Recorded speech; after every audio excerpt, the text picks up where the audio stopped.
नमस्कार, जय श्री हरिहर आप सभी को। देखिए, नवग्रह पुराण की तृतीय श्रृंखला में आप सभी का स्वागत है।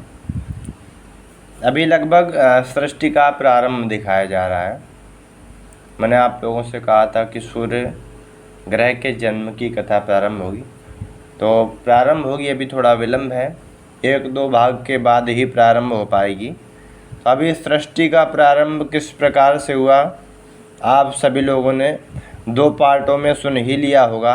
अब ये तृतीय यानी तीसरा पार्ट आप सभी के सामने प्रस्तुत होगा, जिसे आप लोग सुन सकेंगे।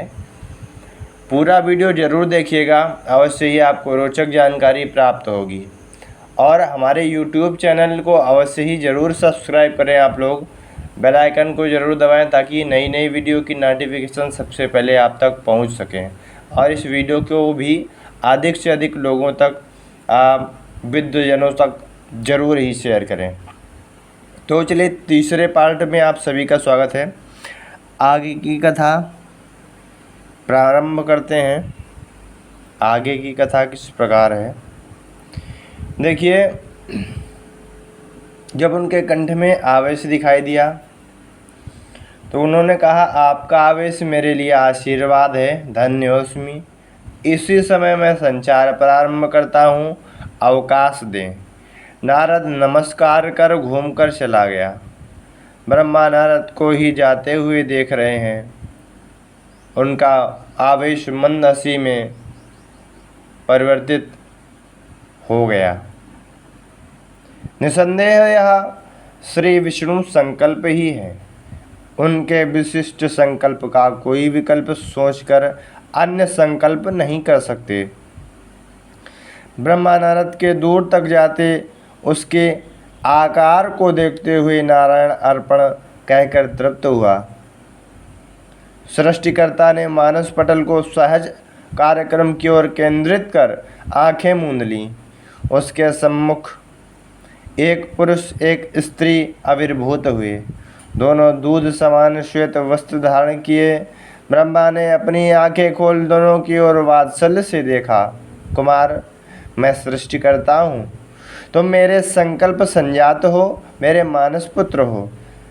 ब्रह्मा ने पुरुष को निहारते हुए कहा, जनक को नमस्कार।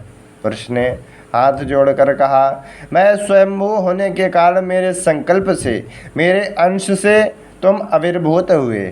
स्वयंभू पोत होने के कारण तुम स्वयंभू हो। मनु नामक उपाधि प्रदान कर रहा हूँ। आदि मनु के रूप में तुम व्यवहृत होवोगे।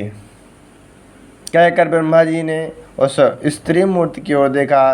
तन्वी, तुम्हारा नाम नामधेय शत्रुपा है। सुंदर सोठो योनि के रूप में आविर्भूत हुई हो। यो देवी के सार्थक नाम से शत प्रसिद्ध होगी। धन्य हुई शत्रुपा ने नमस्कार कहा। स्वयंभू, ऐसे युवती शत्रुपा को अपनी पत्नी बनाओ और दाम्पत्य जीवन के फलस्वरूप भूलोक में वास करने वाली नर नारी जाति का आविर्भाव होकर वृद्धि होगी। नाम मनु होने के कारण तुम्हारी संतति मानव जाति के नाम से व्यवहृत होगी। मानव जाति को बाल्य, कौमार्य, यौवन और वृद्धत्व की दशाएं होंगी। मृत्यु से मानव जीवन परिसमाप्त होता रहेगा। इस कारण मानव मृत्यु और उनके निवास भूलोक में होने के कारण मृत्युलोक कहे जाएंगे। ब्रह्मा ने थोड़ा रुककर दोनों के हाथ एक दूसरे से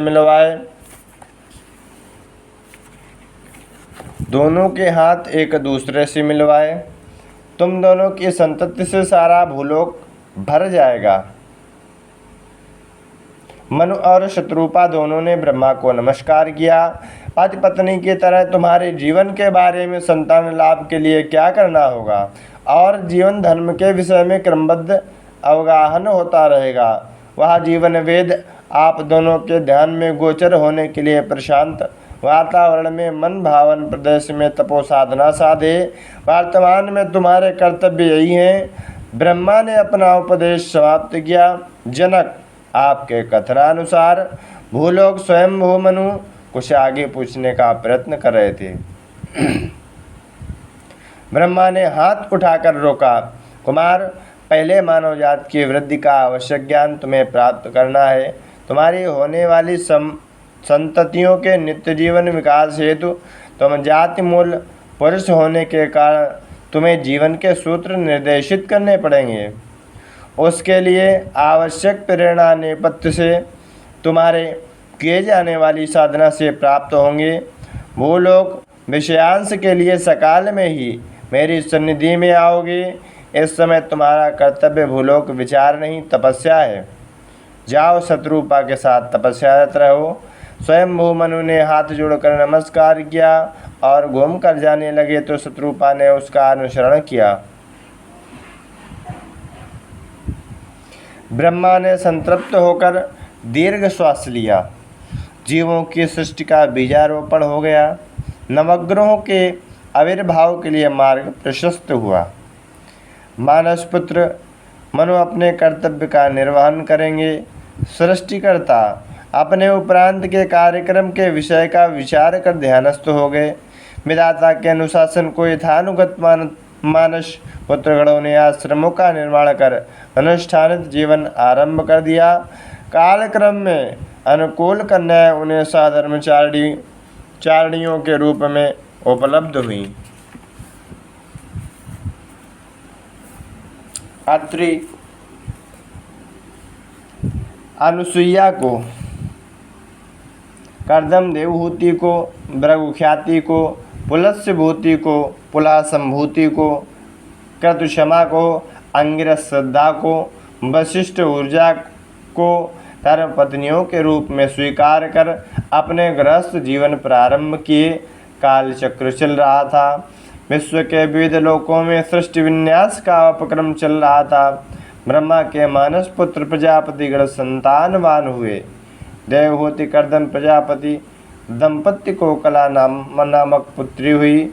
युक्त वयस्क हुई कला का ब्रह्मा के मानस पुत्रों में एक मरीच से विवाह हुआ। इस विवाह के मध्यस्थ नारद रहे। मरीच ने गृहस्थ आश्रम में प्रवेश किया। अचिर काल में ही इस दंपत्ति को पुत्री प्राप्ति हुई। मरीच के पुत्र का नामकरण कश्यप किया गया। कश्यप अपने पिता को ही आदर्श स्वीकार कर विद्याभ्यास करते हुए पल रहे थे। सृष्टिकर्ता के अंगूठे से आविर्भूत दक्ष प्रजापति भी पिता बने। उन्हें हर्यश्वगण नामक 5 सहस्त्र पुत्र हुए। वे सभी दक्ष की पत्नी प्रसूति द्वारा नहीं बल्कि दक्ष प्रजापति के द्वारा संकल्प द्वारा संभावित हुए।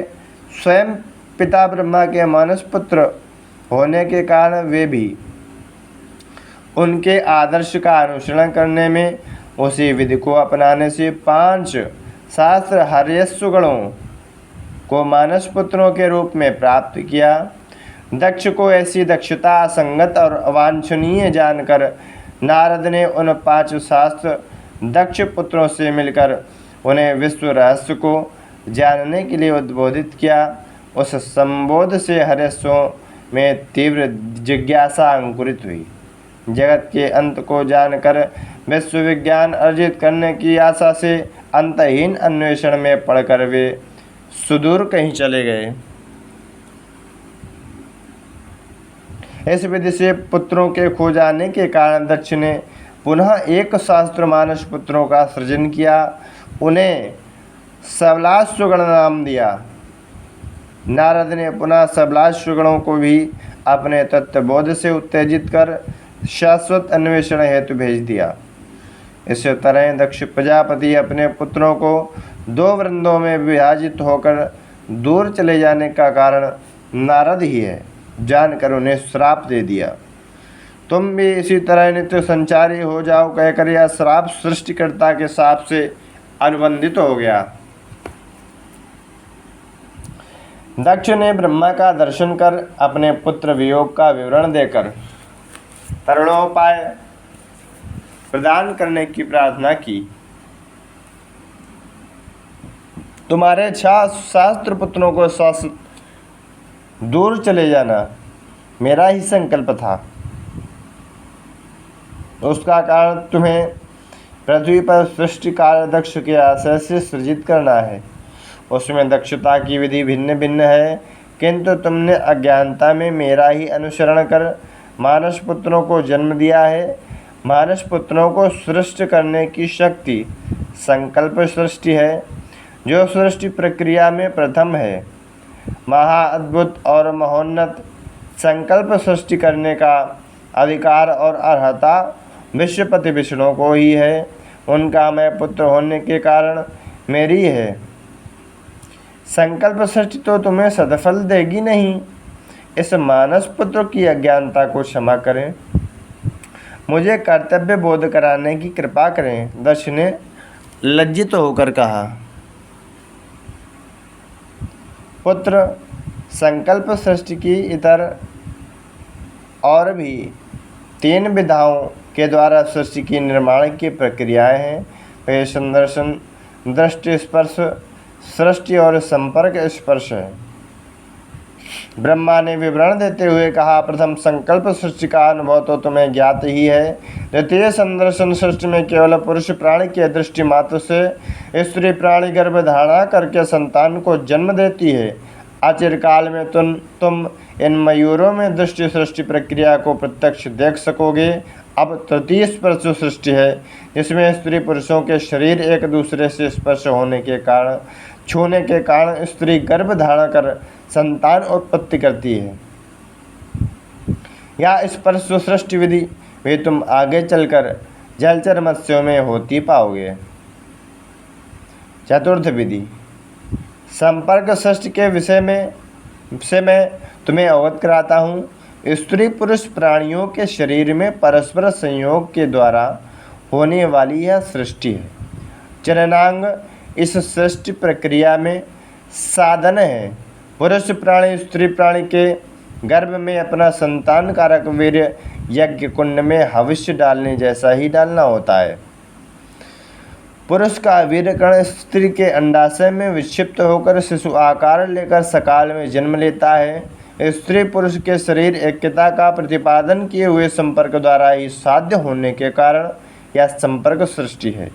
इस संपर्क सृष्टि से माता पिता और संतान में अनुबंध बनाए रखने में अनुराग विशिष्ट स्थान रखता है। रक्त संबंधों के मूलत्व ज्ञान के बने रहने के लिए ही संपर्क सृष्टि का अनुसरण करने के लिए ही तुम्हें प्रसूति को पत्नी रूप में प्रदान किया गया है। अब आगे की कथा अगले पार्ट में, इसके बाद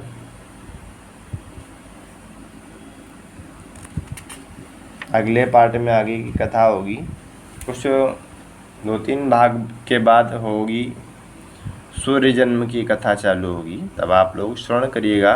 और आप सभी हमारे YouTube चैनल को सब्सक्राइब करके ज़रूर रखें और बेल आइकन को दबाना ना भूलें, ताकि नए नए वीडियो की नोटिफिकेशन आप तक पहुंच सकें। और इस वीडियो को अधिक से अधिक आप लोग शेयर करिए। जय श्री हरिहर आप सभी को।